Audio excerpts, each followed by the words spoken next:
How is it working with Mimmy Adventure? Ah, working with Mimmy Adventure is awesome. I really enjoy doing what I do, and speaking English is something that I also don't get to do living in a foreign country as much as I'd like. Sure. I really enjoy the interaction with the kids the most when they're smiling or getting very excited. This is really, really cool, and to hear them progress and get better with learning English. It's Fantastic. it's wonderful to make a difference and to have them respond to it. And so next, I'd like to know about your content then. You've got so many interesting and unique ideas about how you do these adventures with Lego. Especially explaining some of the concepts, education-wise to the kids. How easy is it for you to come up with these interesting content ideas? I try not to think too much about it. When I build Lego, I try and be pretty free and try and let the ideas come to me through the colors and shapes.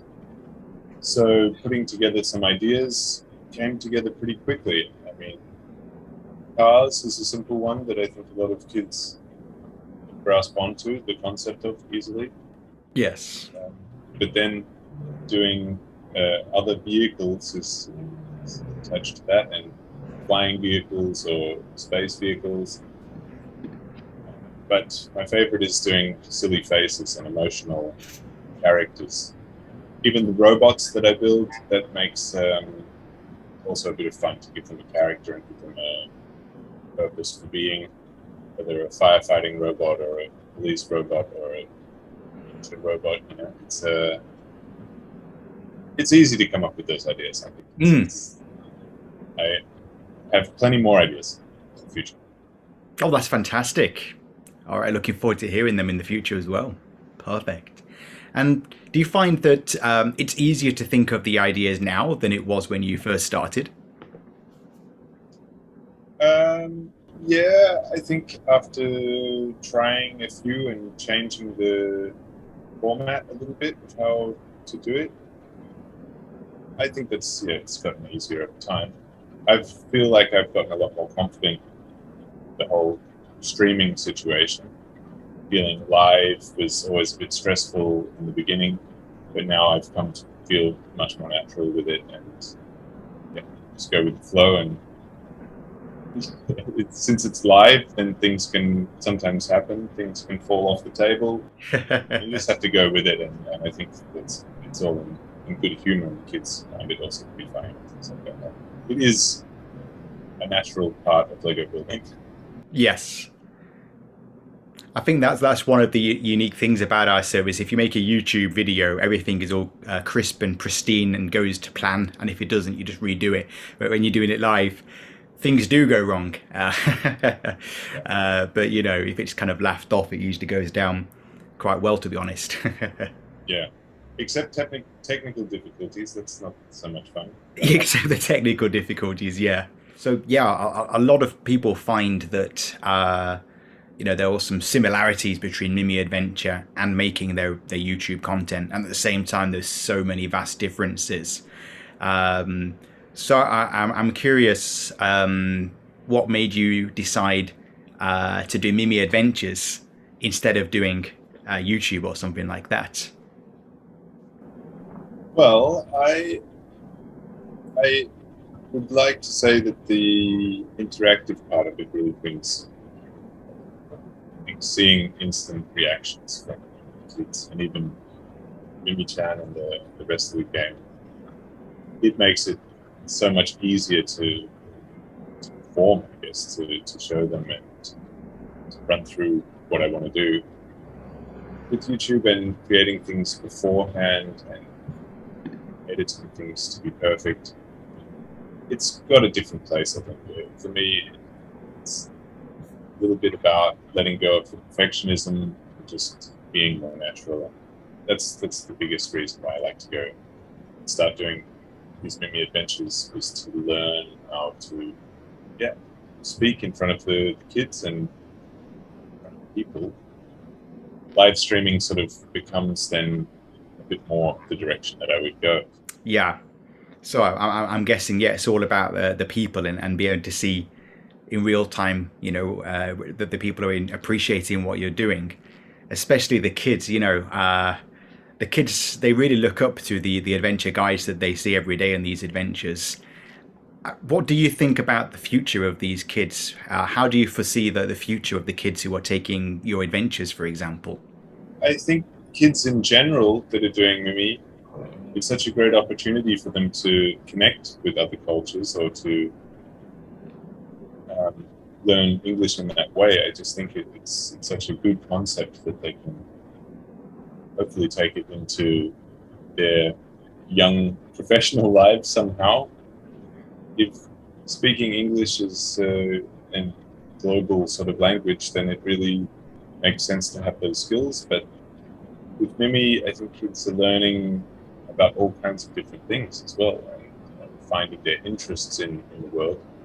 That's only a very positive thing. I think that of course makes a big impression on them. I wished I had some live streams with Japan when I was a kid. That would have been cool. And so about the Lego itself, then. So of course, Lego, it's one of the oldest. One of the oldest toys that's still around these days, and it's incredible to see that it's still popular. But a lot of people taking your adventures are already fans of Lego, and some of them might not be fans until they see your adventure, and then they realize how much fun it is and get into it. Do you have any kind of motive to inspire the kids to be the next generation of Lego builders? Definitely. It only takes putting a couple of bricks together to create something very simple that still has the recognition or gives that spark of inspiration to then try something similar to that, whether it's a technique, how the parts go together, or the outcome of that, like building a rocket or something like that, just doing it in a different way that they've never seen before. It engages some gears in the mind, and then you think, oh, well, if I can do it like that, then I can do it like this, or maybe then it's not what it intended to be in the beginning, and you can just flip it upside down, and then it's then something else. I think the imagination kicks in, and yeah, that's all I can aim to do is just bring some fresh ideas and try and explain a little bit of technique, so that it's motivation for them to then build on their own. That's the key, I think. I sometimes forget that it's about teaching English, and that it's something where I really want to show how to build Lego. But no, I have to reel myself back a little bit sometimes just with that.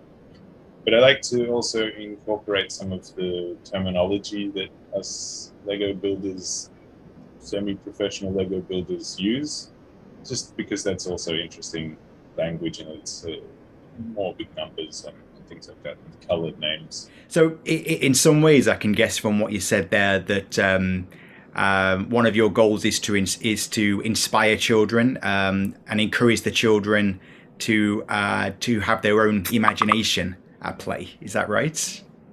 Yes, absolutely. Stimulate the imagination, and I think most all kids have a couple of bricks at home. So just to stir up the ideas. I mean, whether it's even drawing something afterwards, the aspect of getting the ideas flowing is my goal, I think, to leave them with something that thinks, oh, wow, not just, wow, that was cool, but wow, oh, I should try that, and try to do something like that. And so, of course, the working lifestyle at Mimmy as a guide is completely different to most regular jobs, most 9-to-5 office jobs and things like that. How do you find the working lifestyle at Mimmy to be similar or different to other works? I find it very refreshing I have the benefit of being in a time zone where I can get up in the morning, have breakfast, coffee, take my daughter to school, then do a session in the morning before I head out and do other things during the day. And it's a nice way to start my day. When it goes great and there's lots of smiles, it's a very good start to the day. Better than plodding along to an office and then reading the first emails. Yeah, it brightens up my day when I get to do a movie in the morning. And so I want to know about Mimmy as a platform for children as well. So of course you mentioned that you wish that you had the opportunity to connect to Japan when you was a kid, through live streams, etc. If this platform was available in your country, do you think it would be popular? I do. Yeah, absolutely. I think kids in any non English speaking country, at least, I mean, in this context, with English being the primary language, this is something that would be interesting in every country. The ability to tap into another country and culture for a 10-minute session, that's amazing. And I really like the idea of the classroom stuff as well. If this was part of my day in school to visit another country, then it would, the interactive element just really makes it real and makes it clear that there's someone else in another part of the world. I remember in school seeing documentaries and films from other countries, but it's still always a different thing. It feels like it was filmed 5 years in the past, or something never felt so actual about it. Something that's so synchronized. As the simple thing of showing kids out the window what the weather is like, and taking a city walk and showing them around and how different everything is in other countries. It's really, really valuable. And I think kids in any country would get something out of that. I guess from what you said earlier that you've got an interest in Japan as well. You mentioned that you would love to have had this connection to Japan when you were younger. Do you find that by using this platform, it helps you to connect and learn about Japanese culture as well? Yeah, in reverse, I think I pick up something. It's, for me, my connection to Japan when I was younger was through anime films. Mm. We had a very good video store that was a bit more left of field than normal, big chain video stores, and they had a big anime section. So I would go every weekend and get some movies. And this was for me just blew my mind, And now seeing just connecting for me on the reverse side, it's also that I get a little touch of what's going on there. It's hard to say. I mean, I don't see much, but often kids can be in a car or see out their window, and it's just I feel like I'm transported there a little bit too. If someone was thinking of applying to work as a guide for Mimmy Adventure and they're not quite sure if they should, if it's for them or not, what kind of message do you have for these people? I would say give it a try. You never know until you try it how it feels completing a session, and even getting past the first few to realize how easy it is, and that it doesn't take long to get used to, and it's really fun. An absolute last question then. So at Mimmy Adventure there are lots of characters, Mimi-chan, Kuma, Reddy, all sorts of characters. Who's your favorite character? My favorite's Mimi. Your favorite's Mimmy. We have a lot of funny adventures, and I always enjoy having an adventure with each other. Excellent. All right, I'm glad to hear that. Well, thank you so much.